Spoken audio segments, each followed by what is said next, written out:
Hello and welcome to Live at the Quays, brand new sports show, Planet Sport, where we discuss the biggest and best news that you want to hear. Now, I'm your host today. I'm Tom Parker, and these are our guests. We have Matthew Robinson. Give us a little wave. All right. And we have Sam Ketch. Give us a little wave as well. Big smiles. Howdy. There we go. In today's episode, we're going to be supported by Sisters Stopping Suicide, who are doing an amazing job. I supported people with their mental health, and especially in these uncertain conditions, reminding us that we're never alone, of course. If you have any friends that you know could struggle, always feel free to drop them a message, and feel free to follow them on Instagram and drop them a message as well if you need any support or just need a chat.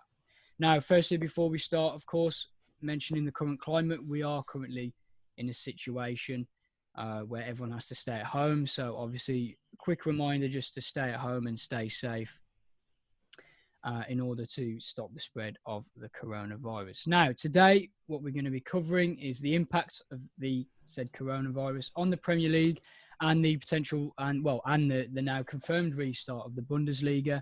We're also going to be talking about UFC 249, which takes place tonight in Florida. And then Eddie Hall versus Thor as well. Obviously, those two battling it out to see who can deadlift the most. And then Anthony Joshua against Tyson Fury. Obviously, the big sort of fight that everyone wants to see. And when will it be safe for sport to return to normal? So, we'll start with the impact of the coronavirus on the Premier League. Of course, this is a topic that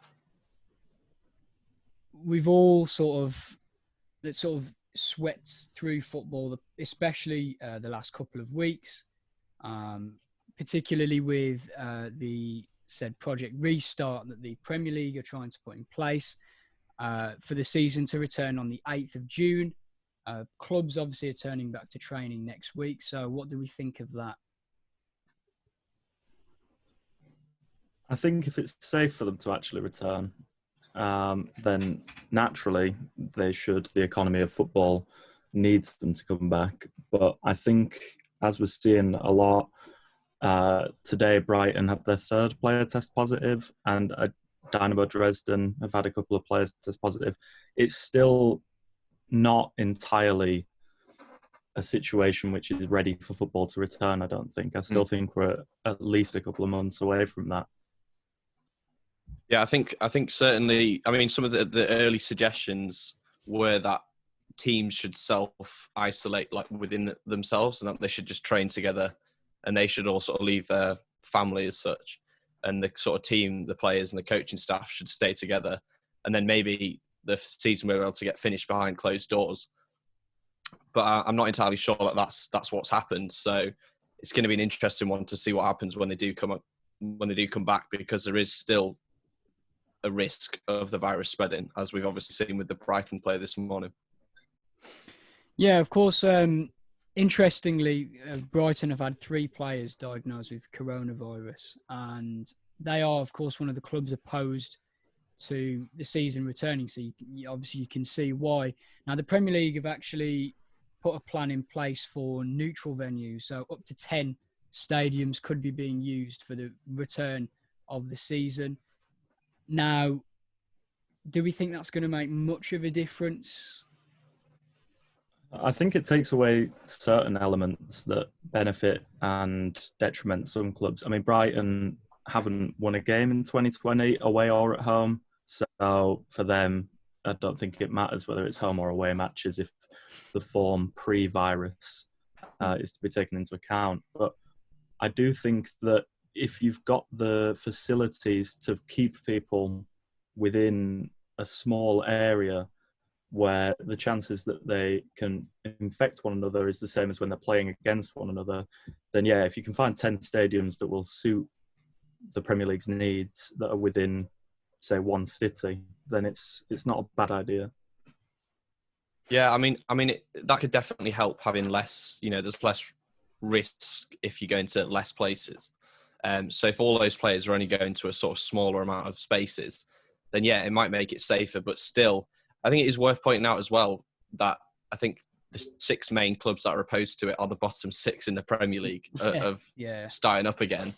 So that's another element to think of, that, Liverpool obviously quite keen to get on with it and, get the title secured, whereas teams like Brighton and Crystal Palace aren't as keen. Yeah, it is. It's quite interesting that is the case. And of course, there are many fans that want it to return, but there are many fans that are against it as well.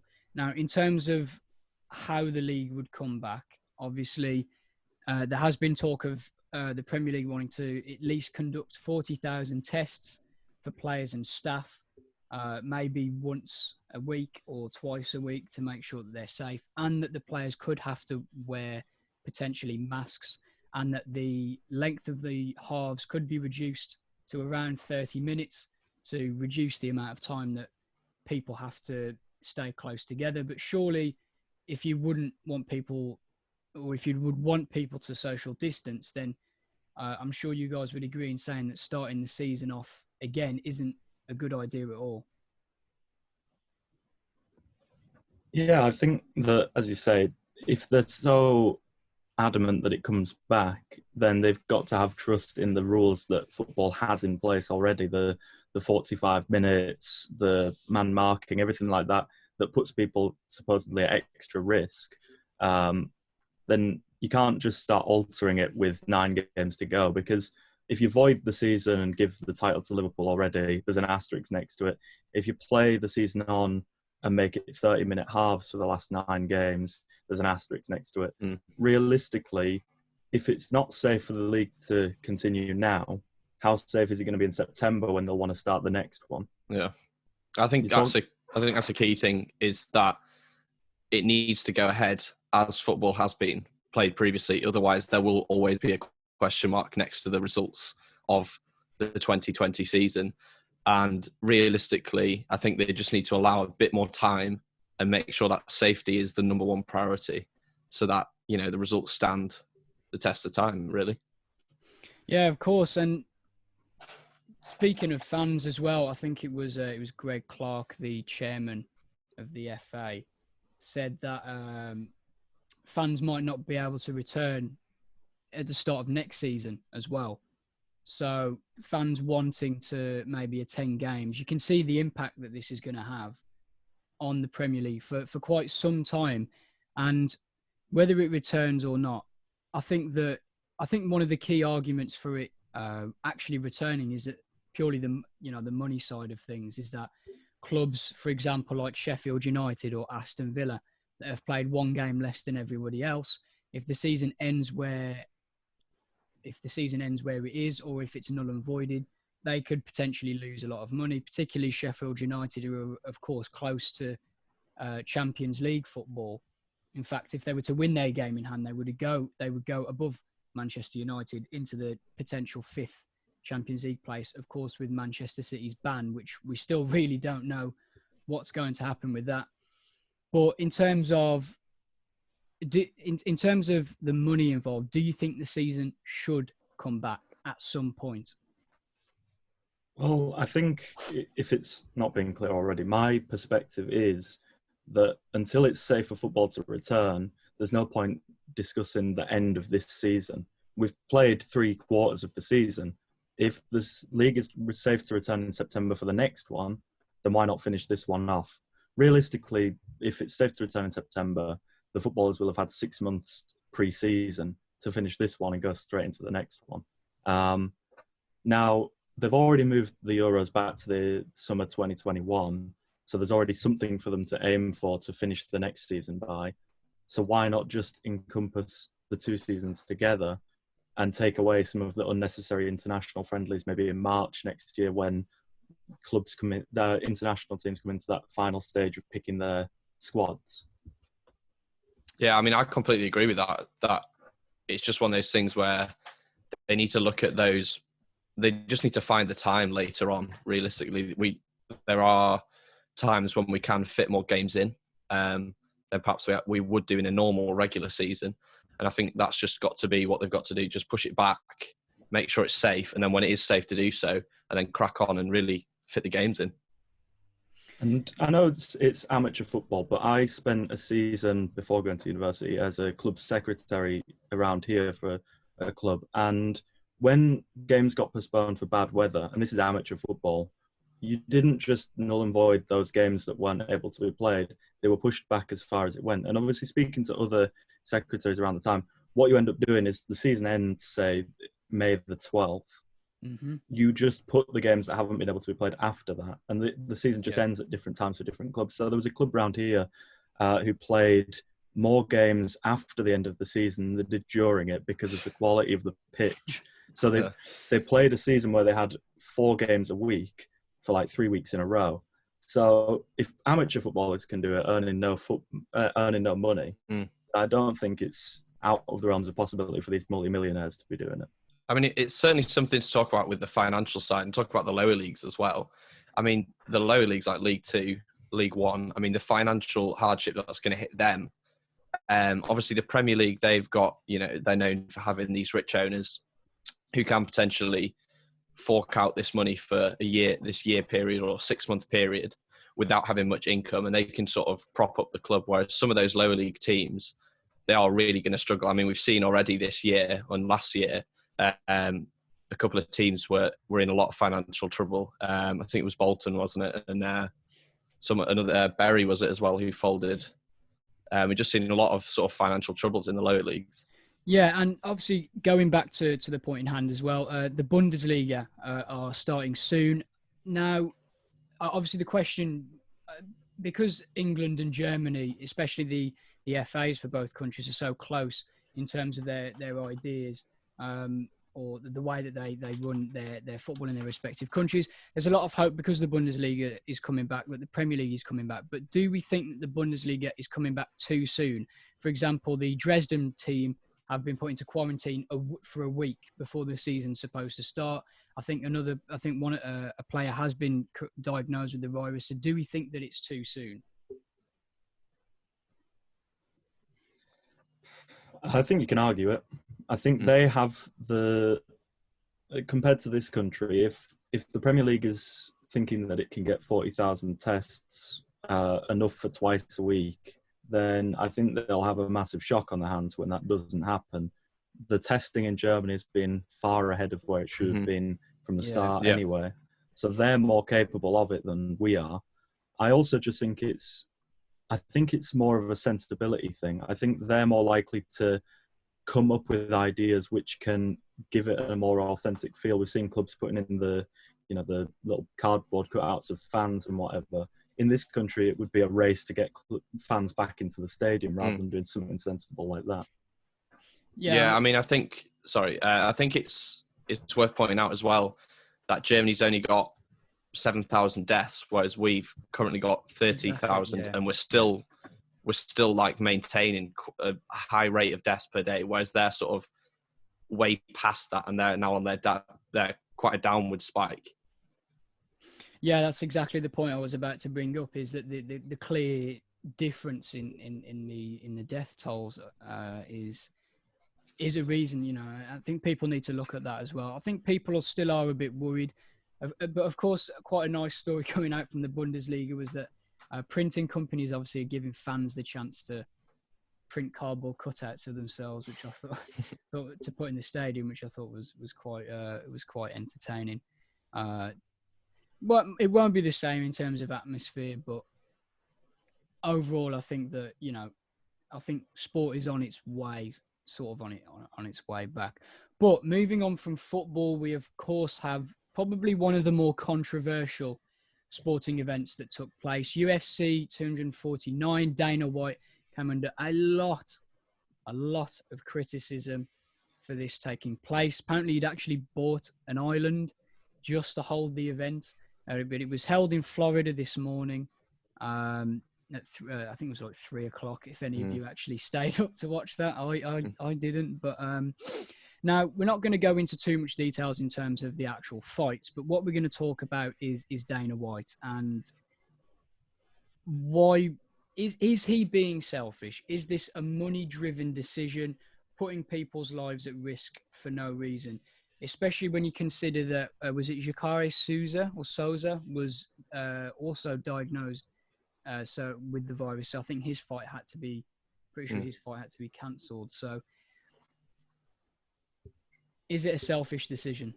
I personally think so. I mean, there was a lot of reports about the contracts that they'd had to sign. The people actually fighting last night, they'd been made to sign contracts which said something about, you know, if the fighters criticised and said things, were like outspoken about it, that they potentially might lose bonuses and some of the money that they'd earned from the fight.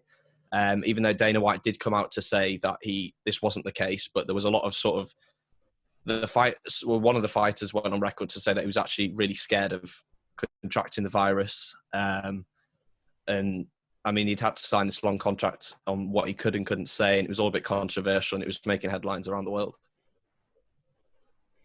Yeah, I think, as you say, it is a partially money-driven, selfish decision from Dana White. But I think if you want to talk about the Premier League making decisions on its economics, something like UFC relies on the pay-per-view and people watching it.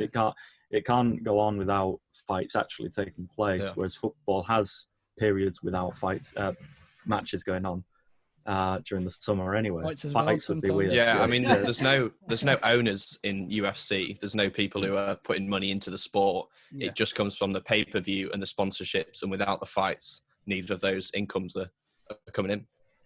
Yeah, that's a really good point, to be honest. I think that's one of the key things as well, is that a lot of the debates around easing lockdown have been economically focused.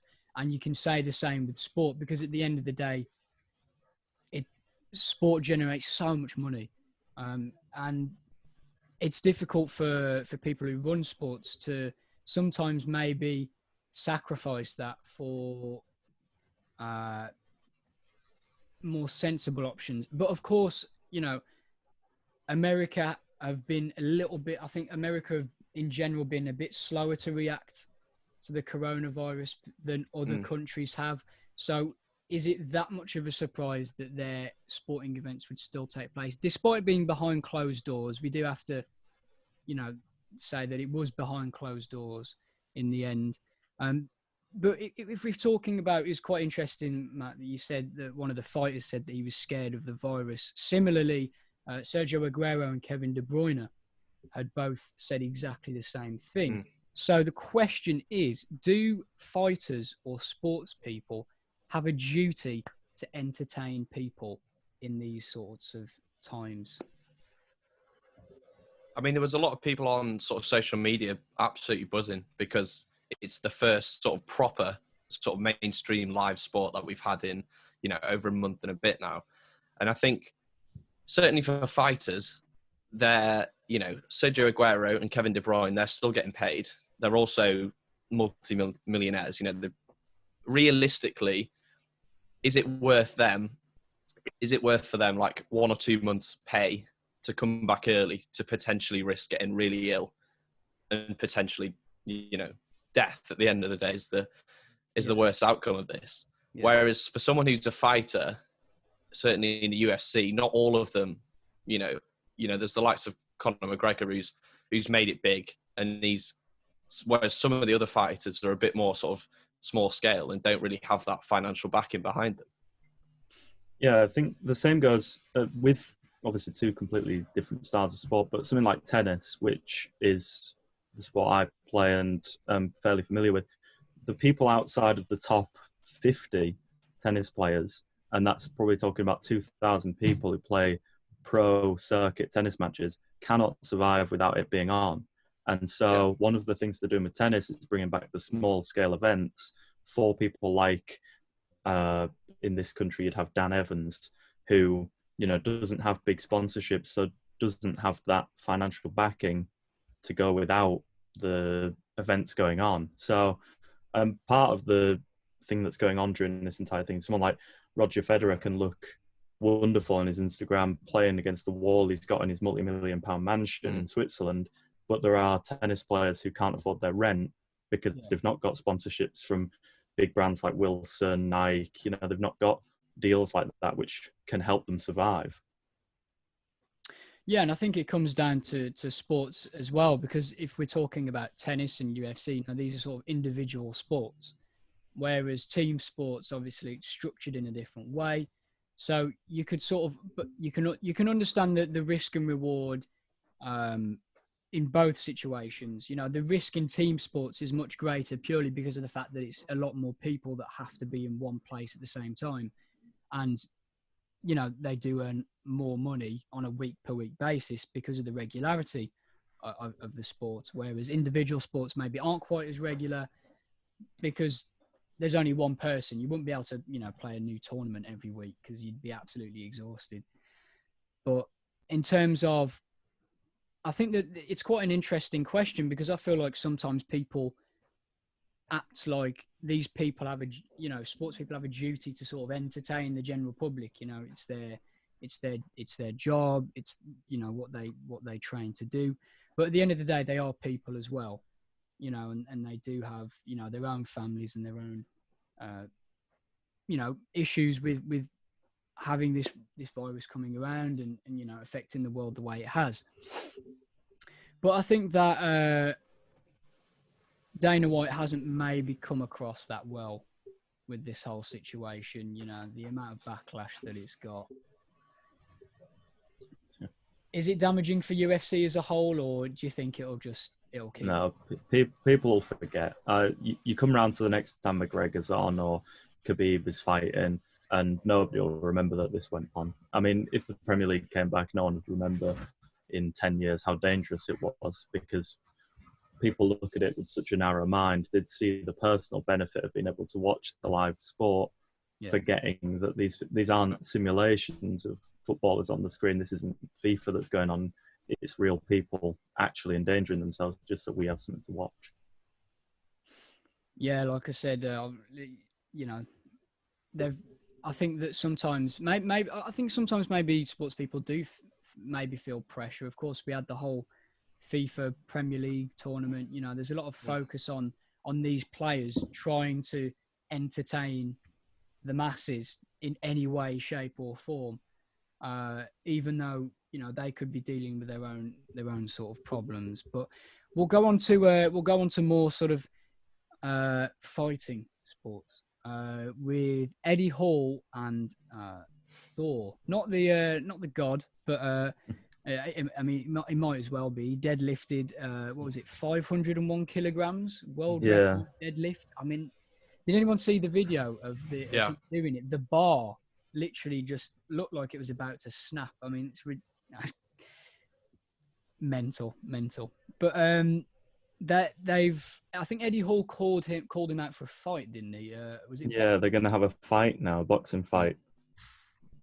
YouTube is taken over. YouTube boxing is literally influenced mainstream sport. So I think there's always been a bit of drama with them since Eddie Hall won World's Strongest Man, and Thor called him out for cheating or something along those lines. Right. And Eddie Hall took a real dislike to that, the fact that he'd beaten him, and then he tried to almost sabotage his victory.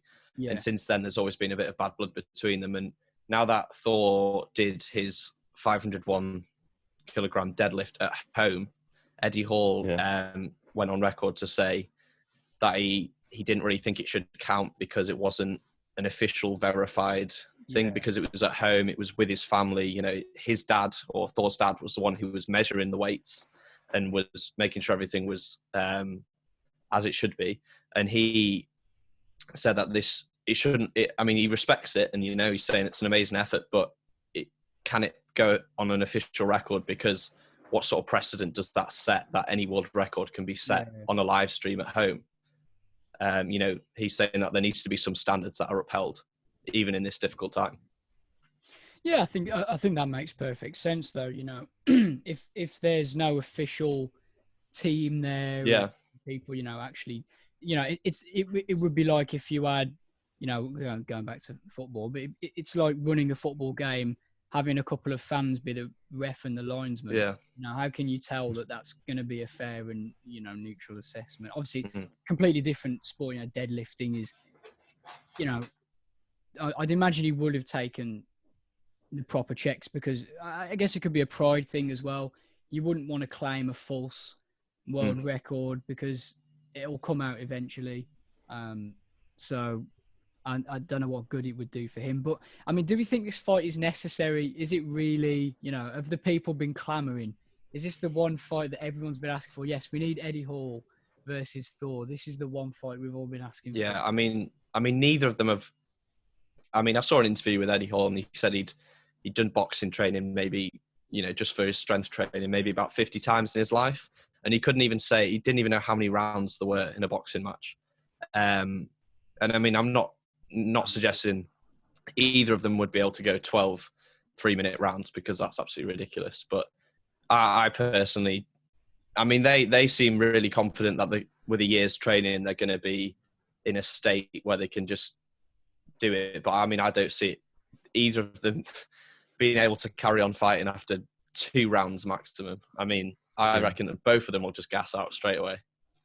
I mean, how good of a fight do you think these guys could put on? Because I saw some footage of Eddie Hall hitting pads.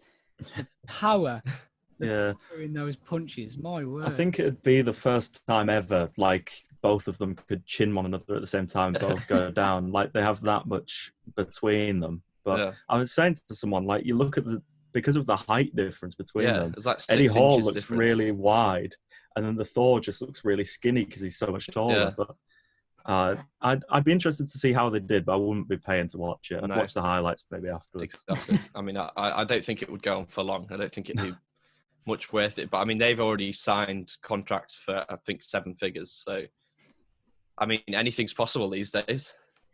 Oh man, I mean, who would we just quickly then before we move on to an actual boxing fight? Who would we stick money on then? Who are we saying? As much as I hate to say it, I'm a big fan of Eddie Hall with him being from the UK, but I don't think the reach and the height difference of Thor. I just don't think Eddie Hall could match that. No, it'd be the Thor, I think. Yeah, I'd have to go with that. Plus, he's got a hammer. So,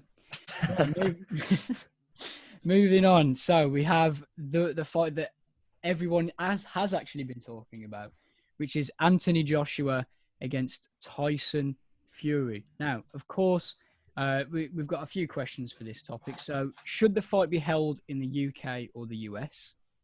Interesting one. And does Deontay Wilder deserve another shot at Tyson Fury? I mean, I think it's an interesting one with how it's played out so far. I mean, we saw Joshua and Wilder were it was a bit of back and forth, wasn't it, for maybe a year or so when it was like, are they going to fight? Are they not going to fight? And then in the end, Joshua fought someone else. And now it's a bit like the fight that everyone wants to see is Joshua Fury. And I feel as if we're not going to get that for a while because they're going to want to sort of build it up. And I mean, I think they probably are going to give Fury and Wilder another shot at each other. And then, I mean, if that went the other way this time, then, I mean, God knows what would happen after that.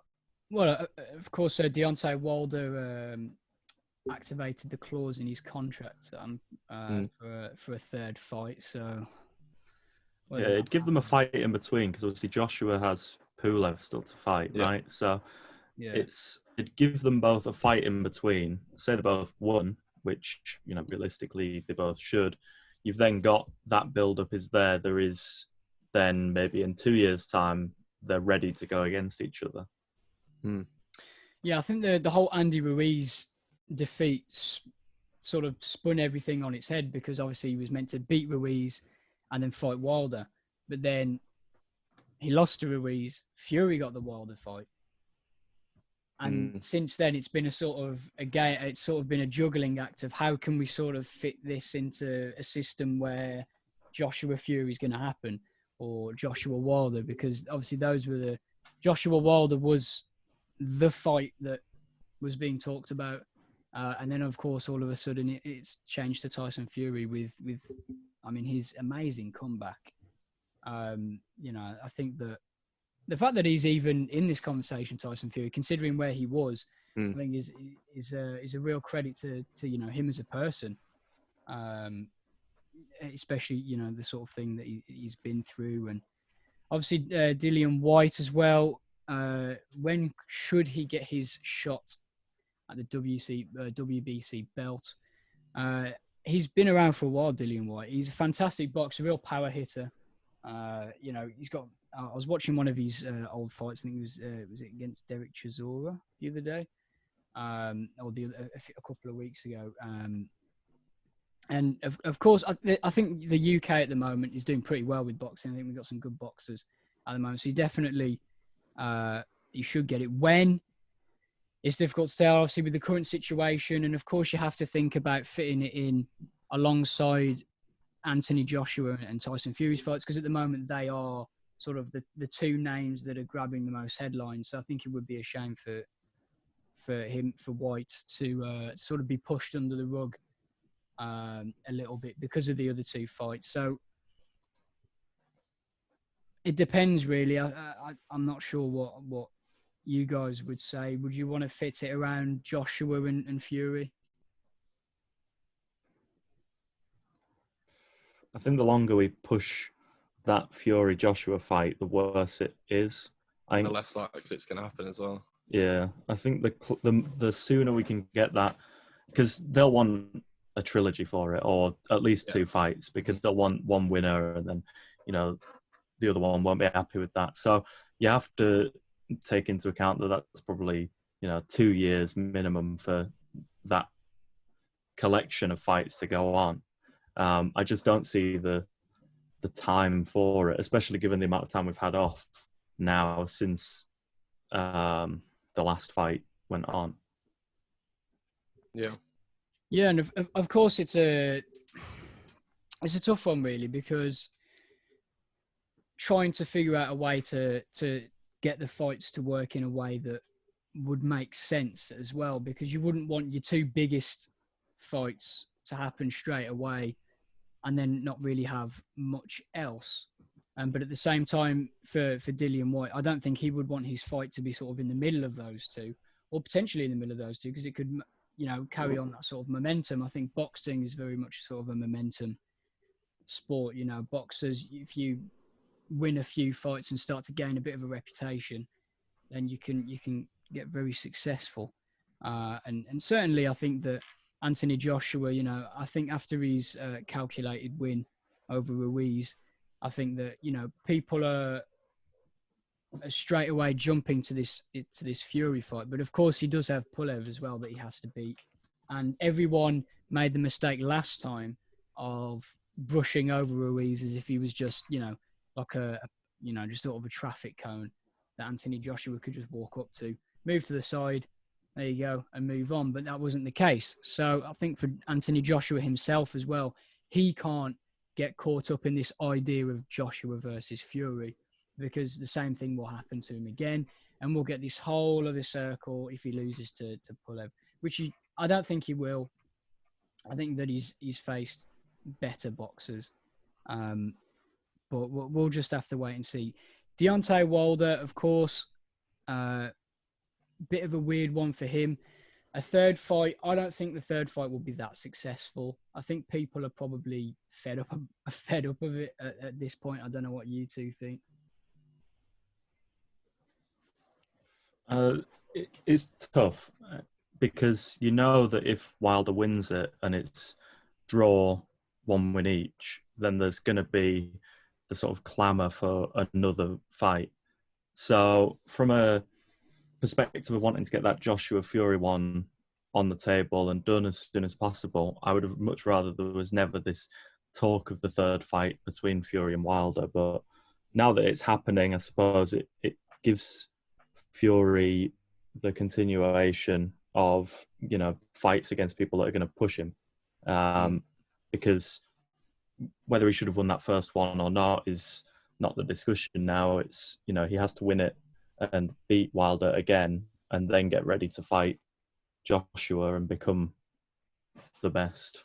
Yeah, I mean, it's one of these where it seems more and more these days that we're getting, instead of we're just having them fight and then that be the result, more and more there's been a sort of rematch, and then when the result's different, then there's a third one, and it goes on for, a period of a year, 2 years, and it's really getting drawn out. Yeah, we need to. I think that's the thing with boxing. Things can get drawn out. I think a trilogy maybe, but I think Fury would still win. I think Fury is just an all-round better boxer than Deontay Wilder. And once I think he's a bit of a one-trick pony, Deontay Wilder. Once you figure out how to beat him, I think you've got him cornered there. I think Tyson Fury is very much his sort of kryptonite.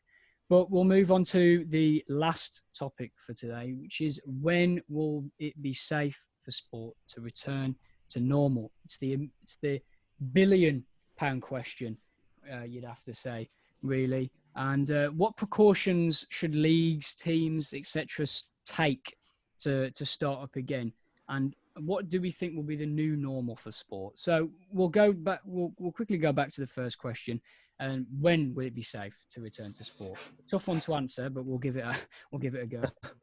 I don't think any of us have a virology background, so I don't think we've got a great answer for when there'll be a vaccine or when it'll be safe for everything to return back to normal. But I think when you're talking about everything, if we talk about sport as a whole, every sport to every level, then you're talking about at least next summer before realistically everything can come back. Maybe elite top level sport is 6 months away, but I think for amateur people it's definitely going to be a lot longer because they've got to think about the stuff that's actually making them money, not just a kickabout down the park on a Sunday. Yeah, I mean that sort of priority level is going to be that top level sport that's on TV. That's where the money is for people. That's the sport that people watch. But I think again, that sort of amateur level of sport, that's going to be sort of pushed back. That's going to be no one's priority in all of this. And when you're looking at potentially 18 months to 2 years for full vaccine rollout, then it could be a long way till we get the old Sunday League back up and running. Yeah, of course. And obviously, elite sport, it does make more sense in terms of precautions. Of course, we mentioned the Premier League. They want to get at least 40,000 tests. Of course, it depends on the funding that the governing bodies for each sport will give to their sport as well. We talk about the problems that NHS and key workers have had in terms of getting PPE, but there'll be companies, brands like the Premier League who will probably spend, a few £1 million trying to keep their players and staff, as safe as possible. So, yeah.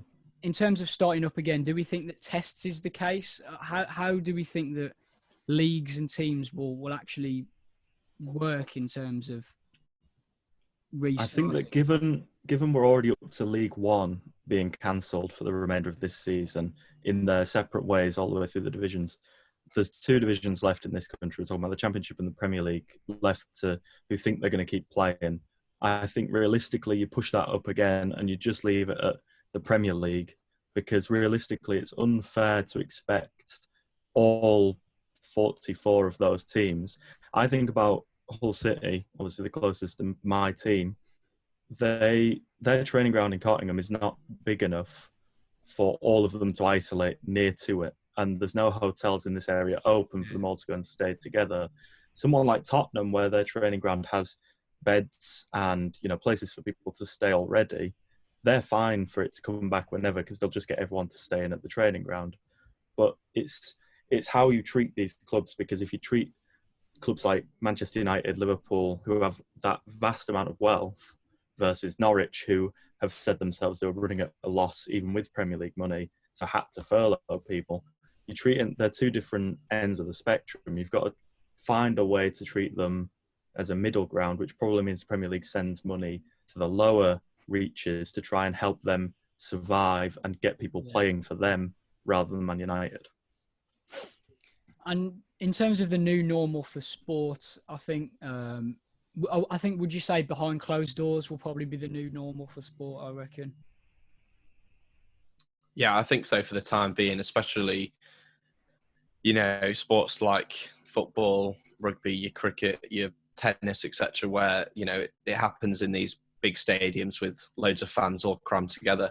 The fans, that's definitely going to be one of the sort of higher risk areas of sport at the moment. So just eradicating that completely is going to save a lot of time and energy, really. But I think the new normal, I mean, obviously sports like that are a bit different.